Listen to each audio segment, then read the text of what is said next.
do hold my hands up, I'm not going to lie. I'm not hating on Sterling. He does deserve to start. The keeper, what was he doing? He was shocking. Took the ball in ridiculous positions like I said he would.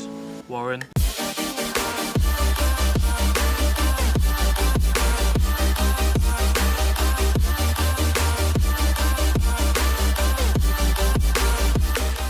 Yes guys, welcome back to my channel. This is the third episode of the Chinwag podcast. On this episode, I'll be talking about all the games that have happened so far after all the teams have played one game in the Euros. Let's get into the video.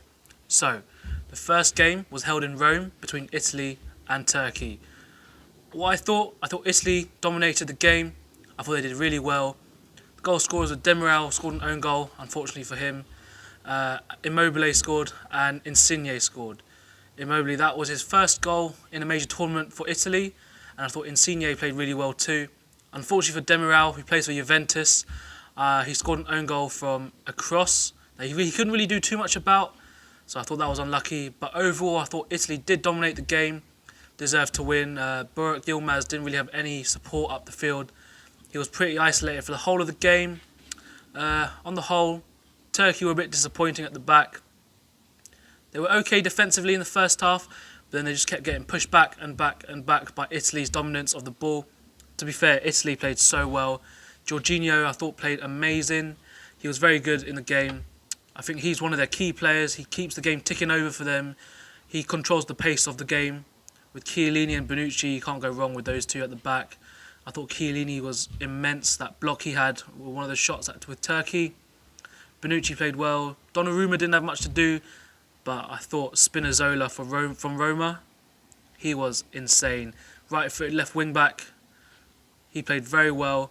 He up and down the field, great crosses, great runs, great defence. But yeah, I thought Italy played very well, and they definitely deserved that 3-0 win. The next game was Wales and Switzerland, which was held in Baku. A big stadium with an athletics track around it, so there was a bit of a dead atmosphere. Only about 500 Wales fans. I thought Danny Ward played well from the Embolo shot. But unfortunately, the save from the corner that led to the goal for Embolo, he headed it away nicely from a Shaqiri corner. I thought Kiefer Moore was amazing up top. He held up the ball well, he won all the head-ons, flick-ons, and he managed to get the goal from a free kick. That was a great header. I thought Wales did really well to come back, especially that Switzerland dominated the first half. A sharp flick. To be fair, Jan Sommer did make a great save from Kiefer Moore's header in the first half too. Switzerland dominated the first half. Wales came back into it. I do think Switzerland wasted many chances. They took off Shaqiri, they took off him, and they brought Dennis Zakari on, who's a defensive midfielder, and then that just invited Wales to come onto them. So I thought that was a mistake from Petrovic there. But overall, I think Wales would be the happier of the two. Switzerland wasted too many chances. If they want to qualify, they'll need to take those chances. And if Wales need a result against Turkey, which will be difficult in Baku with all the Turkish fans going to Azerbaijan. So Wales need a win, or at least another draw, to stand any chance, because I doubt they'll get anything against Italy in the last game. But Wales did well to come back. So the next game was Denmark against Finland. Difficult game to talk about because of what happened to Christian Eriksen. Obviously, I hope he gets better soon. He just released a statement, so I'm filming this on Monday, this segment on Monday. He just released his first statement saying he's okay, which is fantastic news. Nothing really matters apart from that. I think the whole tournament will get overshadowed by that, rightly so, but I pray that he gets a lot better. Finland were obviously underdogs going into the game. This is the first ever tournament, their first ever tournament goal, so congratulations to them. Hradecki in goal. He started off a bit shaky, but he managed to save a penalty from Højbjerg, which I don't know why Højbjerg was taking it when Braithwaite was on the pitch. I don't know if Paulson was on, but at least Braithwaite should have been taking that penalty instead of Højbjerg. It was a weak penalty. So Hradecki made up for all those errors in the first half. A bit nervous at the start. But I think Finland played really well. Understandably, Denmark didn't play too well because they were obviously distraught from the Eriksen scenario. But it's a difficult situation for UEFA there, because it's a tournament and there's not many other opportunities to play the games after. But again, nothing matters. That apart from Eriksen is all right, which I think he is at this moment in time. Moving on to Belgium against Russia. That was a convincing Belgium win. I think they dominated the game. They passed it well. They didn't really get tested apart from a few times. I think Lukaku, with Finland, Denmark to play, I think he'll become top scorer in the whole tournament, because those are the group games. Those are the chances that you'll get the most, especially playing weaker teams. So I think he might get the golden boot this time instead of Harry Kane. Hazard come off the bench. They still got De Bruyne to come back, which obviously is a big threat for them. They played well overall. Russia didn't really pose much of a threat. I thought Golovin could have impacted the match a bit more. Zuba had a few good chances, but nothing to really trouble Courtois. Lukaku's just so clinical. I thought it was a lovely moment when he went up to the camera after he scored his first goal and said, "I love you, Chris." So their teammates at Inter, that was amazing. But I do think Belgium are one of the favourites to win. I think they'll do really well in the tournament. But yeah, they played really well. They dominated the game. Great passing. Yeah, what else can I say? They played really well. The next game was Austria against North Macedonia. I think Austria dominated the ball. Sabitzer put in a really good ball for Liner, who plays right back.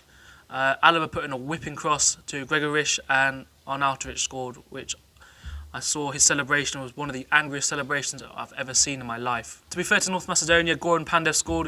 He's 38 now. He's probably their greatest ever player. It was a great moment for them. It's their first ever goal in a major tournament. But I do think they will finish bottom. Austria did well. I don't know how far they'll get, but you can see my predictions in the top right corner. So click that video after you've seen this one. The next game was held in Amsterdam between the Netherlands and Ukraine. I thought it would be a convincing win for Netherlands after it went 2-0 up, especially with Wijnaldum's goal. That was a great finish with his left foot, controlled, especially with his weaker foot. Weghorst got a good goal as well. Then Yarmolenko probably scored the goal of the tournament so far, and Yaremchuk with a header. But then the keeper for the third goal, what was he doing? That was shocking, absolutely shocking. Instead of just kicking it out, he just passed it to the side for one of the Dutch players to get the ball, and then they just scored from that. Dumfries actually made up for his terrible miss in the first half by scoring that header. That should not have been a goal from Ukraine's point of view. The keeper, what was he doing? He was shocking. He deserves to get dropped just for that. Just kick it out. Just kick it out of play. But I do think Netherlands do miss Van Dijk. They do miss De Ligt at the back. They do look a bit weak. They subbed on Aki, who didn't do too well. Blind played all right. De Vrij. They've got Stekelenburg in goal, who's like ancient now. He's like back up at Ajax. They do miss those players. Van der Beek, I think they missed. They did dominate the ball against Ukraine, but they looked a bit vulnerable at the back. I do think Ukraine are a decent team. Zinchenko just proves how good he is when he plays for them. You can see that. Yarmolenko, baller. Absolute baller. Left foot shot was unreal. Top bins. No chance for Stekelenburg.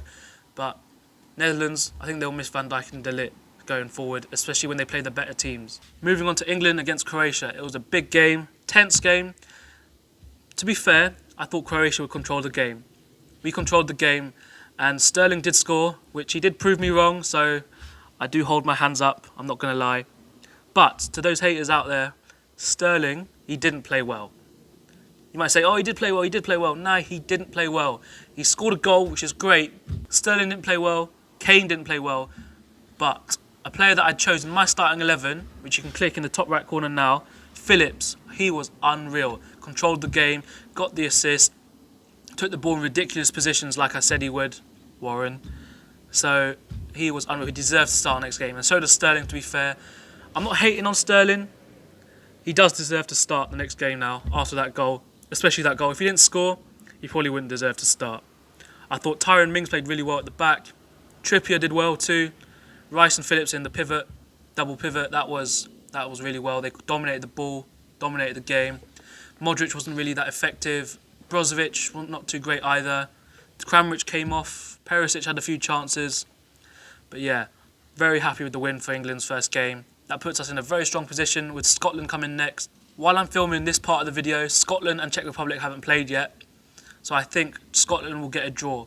But let's see. Moving on to future Ali. Let's go. So, future me. It looks like I was wrong about Scotland versus Czech Republic. Czech Republic won 2-0. So Patrick Schick got both the goals, one from a good header, one from an unbelievable strike from just inside Scotland's half. What a strike that was. Marshall was to blame, to be fair. He was so far out his box. If he wasn't so far out, he would have obviously saved it. It's one thing to think about doing it, and it's actually one thing to do it. So credit to Schick, the Bayer Leverkusen forward. He did so well to finish that off. And to be able to see that and to be able to finish that, that was incredible. So I thought they played really well. It was an even game. Scotland did well. A few chances. Thomas Vaklik, he did a few good saves. Sevilla's backup goalkeeper. If Scotland don't take their chances like that against England, England will win 2-3-0. So Scotland need to take their chances to be able to stand a chance. And I highly doubt they'll get anything against Croatia. To be fair, I don't think they'll get anything against England either. They just need to finish their chances and make the most of them. Otherwise, it'll come back to bite them. The next game was Poland against Slovakia.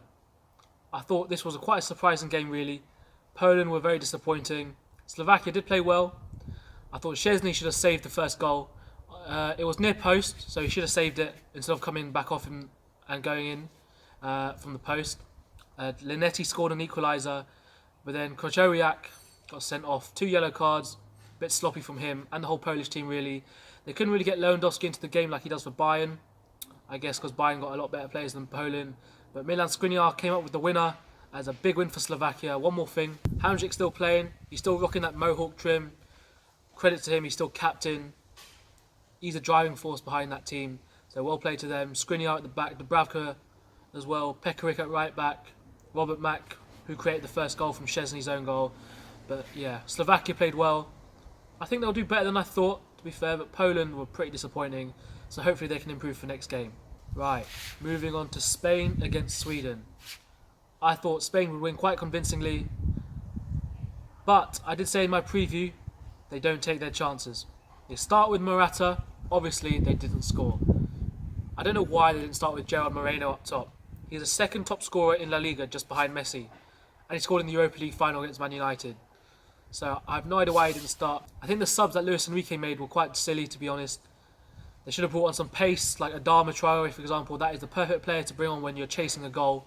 They brought on Fabian, Ruiz, Thiago. I'm not saying they're bad players, but they're just the same exact player that they're starting with in the first place.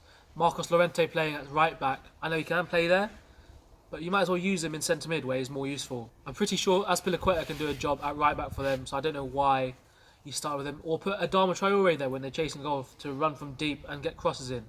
But they cannot start with Morata. They waste so many chances. Sweden played with a low block, so they couldn't break them down. I feel Spain will do either really well or really badly at the tournament nowadays. They don't have that clinical finisher up top like they had with David Villa, Pedro, for example, but let's see how Spain will do.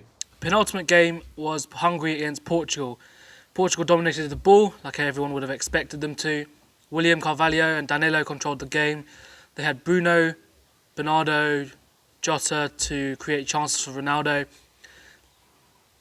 A 3-0 might look quite convincing for Portugal, but they did manage to get their goal in the 84th minute from a deflected Rafa Guerreiro shot, which was slightly lucky.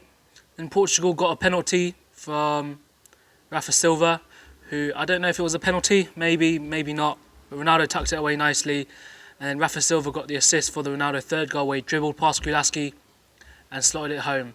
So overall, that was a good start for Portugal. Hungary, I don't think they'll win a game against either France or Germany, but Portugal did really well in the end to overcome them, and that was a good start for them in a very, very tough group. The last game was between France and Germany, two really good teams. France were happy to play on the counter-attack. It was in Munich, so that was expected. Germany controlled the game, but they couldn't really create many chances. France's goal was a Hummels own goal, which I thought Pogba's ball to Hernandez was really, really good. Hernandez just smacked it across the face of goal. Hummels did not sort his feet out quick enough, so unfortunately he deflected it in like Demiral scored in the first game for Turkey. If Germany want to do well, they need to tuck away their chances. Kevin Volland came off the bench and did awful. He was so bad. Gave away the ball twice, giving France a goal kick twice as well. Timo Werner came off the bench and didn't really do much. Sane, Gnabry didn't really do much. They got a good midfield, but I don't know why Kimmich is playing right wing back when he's an awesome DM. So they need to improve there, especially on their finishing, just like Spain. Spain and Germany got the same problem. They control the game but can't finish their chances. I think France will do really well. That goal, although it was an own goal, will give them confidence. They had two disallowed goals, Benzema and Mbappe. What great goals they were. Unfortunately, they didn't stand. Then it would have been 3-0 and more convincing for France. But France overall deserved to win. So that is the end of the first round of fixtures. If you enjoyed the video, please give it a like, comment your thoughts down below, and subscribe to my channel. And that was the third episode of the Chinwag podcast. I will see you later for more.